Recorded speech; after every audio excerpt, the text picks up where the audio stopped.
100 में से 100, 100 में से 100, 100 में से 100, जो कि हमेशा बच्चों का एक डाउट रहता है कि क्या हिंदी में भी 100 में से 100 नंबर लाया जा सकता है, कि हिंदी तो हमने साल भर पढ़ी नहीं, अब ये 2 महीने में हमें हिंदी तैयार करनी है। तो अरे मोरी भैया, इतने बड़े बड़े चैप्टर हैं, ऐसी ऐसी कविताएं हैं, ऐसी ऐसी कविताएं हैं। पूरी किताब में जितने भी चैप्टर्स हैं, जितनी भी कविताएं हैं, सब बहुत आसान है। बस प्रीवियस ईयर के अगर आप 10 साल के भी पेपर उठा के देख लेंगे तो मोस्टली क्वेश्चन आपको वही सिलेक्टेड क्वेश्चन मिलेंगे, सिलेक्टेड चैप्टर से मिलेंगे।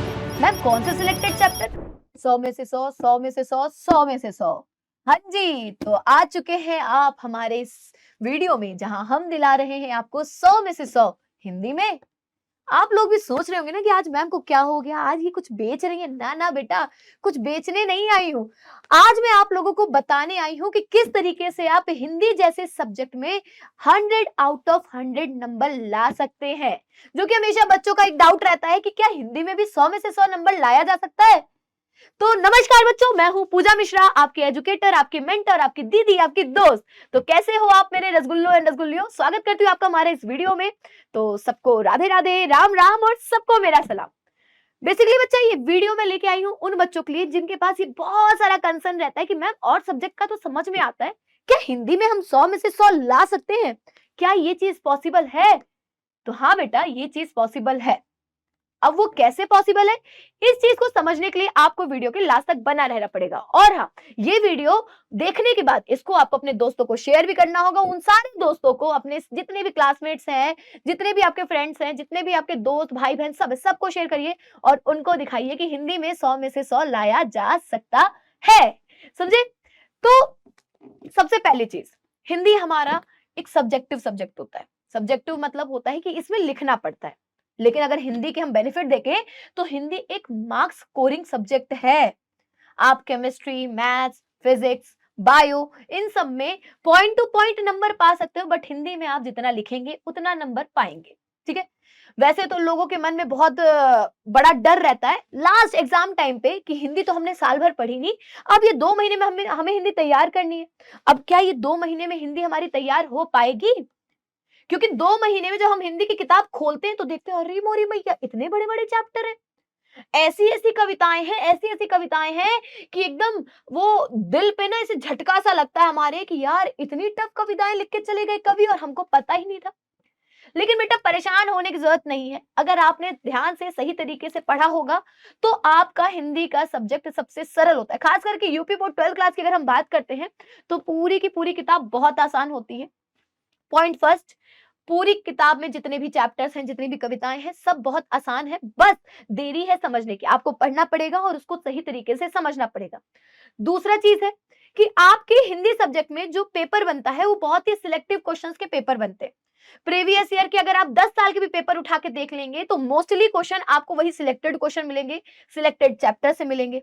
मैम कौन से सिलेक्टेड चैप्टर? तो बेटा, मैंने अपनी कई वीडियोस में, कई क्लासेस में उन चैप्टर्स का नाम लिया है। जैसे आपका गद्य खंड का देखते हैं तो अशोक का फूल हो गया, आपका पहला चैप्टर राज का स्वरूप हो गया, भाषा और आधुनिकता हो गया। ये तीनों ऐसे चैप्टर्स हैं जिनसे बार बार क्वेश्चन पूछे ही जाते हैं। 7 सेट के पेपर में इन तीनों चैप्टर में से क्वेश्चन होता ही होता है। फिर अगर हम बात करते हैं काव्य खंड की, तो काव्य खंड में भी आपके जो पद्य खंड है, जो कविताएं हैं, उसमें भी कुछ ऐसी सिलेक्टेड कविताएं हैं जिसमें से प्रश्न पूछा ही पूछा जाता है। पहला आपका पवन दूतिका हरिऔध जी द्वारा लिखी गई, आपका दूसरा कैकेयी का अनुताप, उसमें आपका जो गीत है निरग सखी ये खंजन आए, उर्मिला वाला, है ना, वो क्वेश्चन बहुत सिलेक्टेड रहते हैं। उसके बाद अगर हम बात करते हैं श्रद्धा मनु की, वो भी है उसमें। उसके बाद जो हमारा अगला चैप्टर आता है गीत, उसमें से भी आते हैं, अभिनव मनुष्य से भी आते हैं। तो बहुत ही सिलेक्टेड चैप्टर है जिसमें से मोस्टली कविताएं पूछी जाती है। और मैंने कई लाइव क्लासेस ली हैं जिसमें मैंने वो मोस्ट इंपॉर्टेंट क्वेश्चन भी बताए। इवन एक वीडियो भी पड़ी होगी आपको, जब आप देखेंगे कि महत्वपूर्ण प्रश्न, उसमें वो सारे प्रश्न दिए हुए।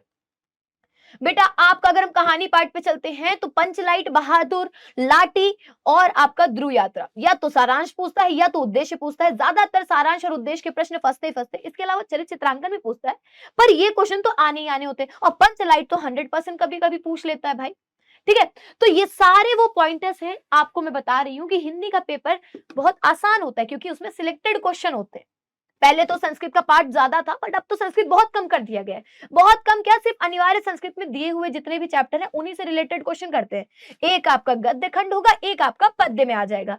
गद्य में कोई भी चैप्टर का आपका, जैसे महामना मालवीय है, संस्कृत भाषा महत्वम है, ठीक है, सर्वज्ञ आत्मज्ञ वाला जो चैप्टर है उसके पैराग्राफ मोस्ट इंपॉर्टेंट है, जो ज्यादातर पूछा जाता है। और सुभाषित रत्नानी वाला अगर हम श्लोक वाला चैप्टर निकाल लेंगे अनिवार्य संस्कृत का, तो उसी से ज्यादा श्लोक के अनुवाद पूछे जाते हैं। या फिर उलूक जात कम को आप ले लो। तो ये सारे के सारे बेटा बहुत इजीएस्ट होते हैं और सिलेक्टेड क्वेश्चन होते हैं। फिर बात करते हैं हम लोग निबंध की, पत्र की। निबंध एज ऑलवेज सिलेक्टेड टॉपिक हैं, जितने भी ट्रेंडिंग टॉपिक चल रहे होंगे, नारी शक्ति सशक्तिकरण, प्रदूषण, बेरोजगारी, आप कह सकते हो उसमें प्रदूषण के ऊपर हो गया, बेरोजगारी के ऊपर हो गया, नारी सशक्तिकरण के ऊपर हो गया, जनसंख्या नियंत्रण के ऊपर हो गया, कंप्यूटर विज्ञान, पर्यावरण, ये वो सिलेक्टेड टॉपिक है जिनका आना तय है। कवि का साहित्यिक परिचय, लेखक का साहित्यिक परिचय, शुरुआत के 4 लेखकों का और 5 कवियों का याद कर लेंगे तो एज ऑलवेज एक फंस जाएगा, ठीक है। बाकी इंपॉर्टेंट आपके शुरुआत के 3 कवि और लेखक हैं जो कि हर पेपर में पूछे जा सकते हैं, ठीक है बेटा। तो ये वो सारे टॉपिक्स हैं जिसको पढ़कर, जिनको तैयार कर आप हिंदी में 100 में से 100 ला सकते हो। ये कोई हवा नहीं है जिसको देख के तुम डर रहे हो कि 100 में से 100 नहीं आएगा। बाकी ग्रामर तो सबसे आसान है भाई। रस छंद अलंकार में भी सिलेक्टेड टॉपिक है। क्या आपको करुण रस नहीं आता? क्या आपको श्रृंगार रस नहीं आता? क्या आपको हास्य रस नहीं आता? क्या आपको चौपाई नहीं आती कि दोहा नहीं आती? क्या आपको कुंडलियां नहीं आती? रूपक, उपमा, उत्प्रेक्षा, अनुप्रास, ये सब तो बहुत आसान है बेटा और ये सिलेक्टेड है। पहले तो हमें एक डर रहता था जब हम लोगों ने 10th में बोर्ड दिया था, तो उसमें ये था कि भाई उसमें तो हम लोगों के सामने पंक्तियां दे दी जाएंगी, उनको पढ़कर पहचानना पड़ेगा कि यहाँ कौन सा रस छंद अलंकार है। पर यहाँ तो सिर्फ परिभाषा लिखनी है और एक उदाहरण लिखकर उसको बता देना कि भाई इसमें कैसे कौन सा रस है, कैसे कौन सा छंद है, कौन सा अलंकार है। तो ये है बेटा प्रॉपर आपकी स्ट्रेटेजी हिंदी में 100 आउट ऑफ 100 लाने की। तो ये पहली और दूसरी बात तो हो गई चलो समझने की। तीसरी बात आती है कि एग्जाम कॉपी आप कैसे लिखोगे कि आपके 100 आउट ऑफ 100 आ जाए, कहां कौन सी गलती नहीं करनी है, किस तरीके से आपको सारे आंसर्स को शो करना है। एक तो अभी एक नई नोटिस आई है कि आपकी कॉपी को इस बार बदल दिया गया है। पहले आपकी ऐसे टेढ़ी वाली कॉपी आती थी, अब लंबी वाली कॉपी आएगी। क्योंकि मैं थोड़ा सा हॉरिजॉन्टल और वर्टिकल में कंफ्यूज रहती हूँ, तो इसलिए मैं एक्सप्लेनेशन के साथ कह देती हूँ। पहले आपके ऐसे ड्राइंग टाइप की कॉपी आती थी, अब रजिस्टर टाइप की कॉपी आएगी, ठीक है, A4 शीट साइज की। तो उसी तरह की कॉपी में आपको आंसर लिखने हैं, तो आंसर लिखना भी आसान हो जाएगा आप लोगों के लिए। अब मैं यहाँ पर एक आंसर शीट कॉपी दिखाने वाली हूँ जो एक बच्चे की है। उसने किस तरीके से अपने आंसर्स को मेंशन किया, कहा उसने क्या गलती की है जिससे उसके नंबर कट सकते हैं, और शायद वो उसने कोई गलती नहीं की, उसको 100 आउट ऑफ 100 मिल जाएंगे, ठीक है। तो बस 5 मिनट में मैं आपको दिखाऊंगी और आपको वो सारी चीजें बताऊंगी कहाँ क्या गलती नहीं करनी है।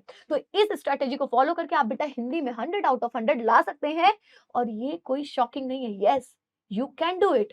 तुम कर सकते हो। अपने अंदर एक जज्बा बना लो, अपने अंदर एक सोच बना लो कि हाँ मैं कर सकता हूं या हाँ मैं कर सकती हूं।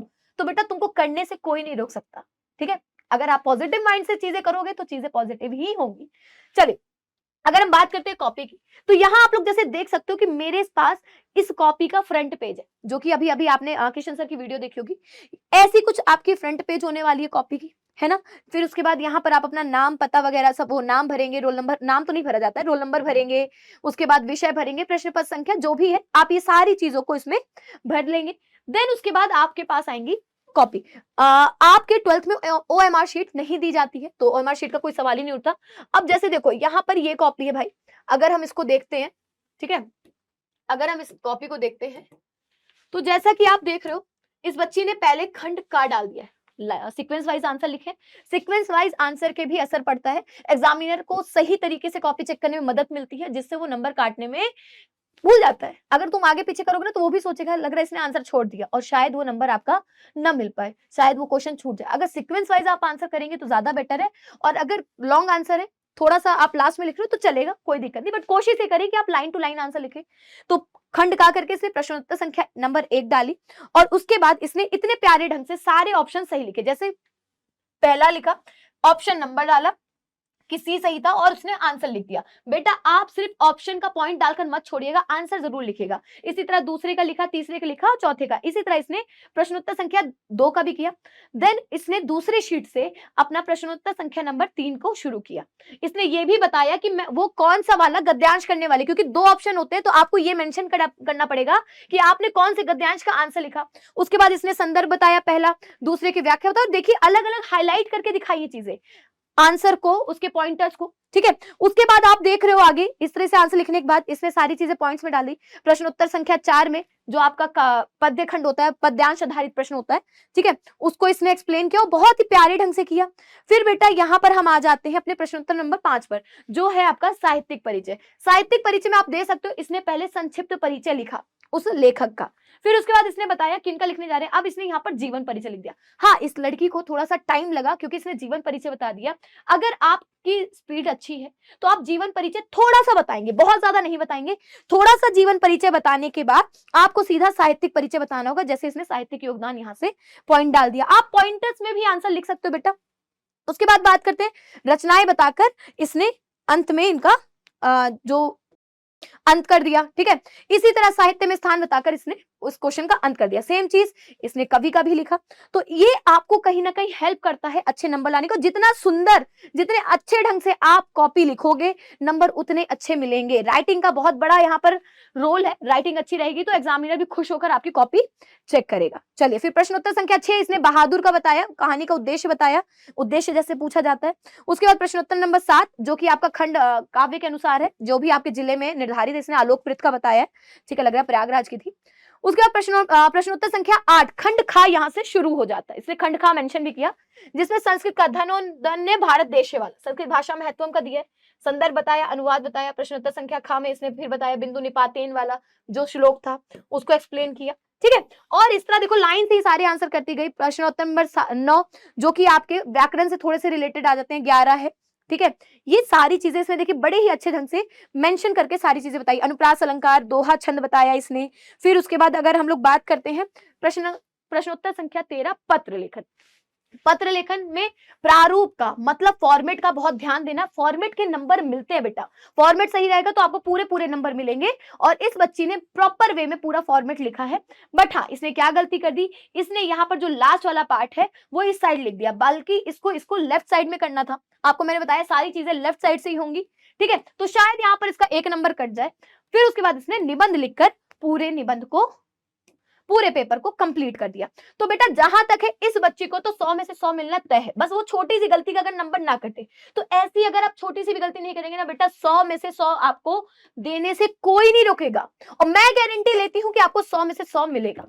तो जिस तरीके से आपको मैंने ये स्ट्रेटेजी बताई है इसी को फॉलो करें और हिंदी में 100 में से 100 नंबर लेके आए। और बेटा इस बार यूपी बोर्ड का टॉपर ना यहीं से निकलना चाहिए भाई, डंका बजाओ और पेपर में एकदम फोड़ के आओ, ठीक है। तो ऐसी वीडियो मैं आप लोगों के लिए लाती रहूंगी। बढ़िया तैयारी करिए, समय बहुत कम है, जितना ज्यादा हो सके मेहनत करें। मिलती हूँ आप लोगों से अगली बार, तब तक के लिए नमस्कार, टाटा बाय बाय, सायनारा, ख्याल रखिए, मस्त रहिए, खुश रहिए, जय हिंद।